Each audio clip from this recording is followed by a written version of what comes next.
NDA కూటమికి వ్యతిరేకంగా పుట్టిన ఐఎన్డీఏ కూటమి. అంతకుముందు యూపీఏని ఎక్స్టెండ్ చేసి ఆమ్ ఆద్మీ పార్టీ, సమాజ్వాదీ పార్టీ, తృణమూల్ కాంగ్రెస్, సిపిఐని చేర్చుకుని ఐఎన్డీఏగా మార్చాక దానికి ఇప్పుడు ఆంధ్రప్రదేశ్లో పరిస్థితి ఏంటి? కర్ణాటకలో ఒకటే, తెలంగాణలో కూడా ఒక్కటే.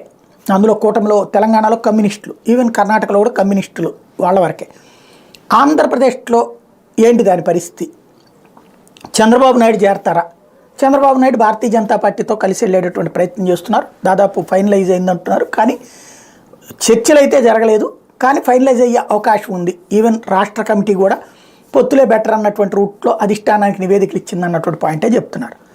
అది ఒక ఎత్తు అయితే, ఇప్పుడు ఐఎన్డీఏ కూటమి, ఇక్కడ బీజేపీ కనుక తెలుగుదేశం కూటమిలో చేరిపోతే అప్పుడు ఎన్డీఏ కూటమి అవుతుంది. ఇది ఐఎన్డీఏ అప్పుడు ఇప్పుడు షర్మిల చేరుతున్నటువంటి కాంగ్రెస్ పార్టీతో సిపిఐ కలిసి ఐఎన్డీఏ కూటమి అవుతుంది. అలా కాకపోతే అప్పుడు చంద్రబాబు నాయుడు ఐఎన్డీఏ కూటమిలో చేరతారు. ఓవరాల్గా ఐఎన్డీఏ కూటమి భవిష్యత్తు ఆంధ్రాలో ఎలా ఉంటుంది చూడాలి.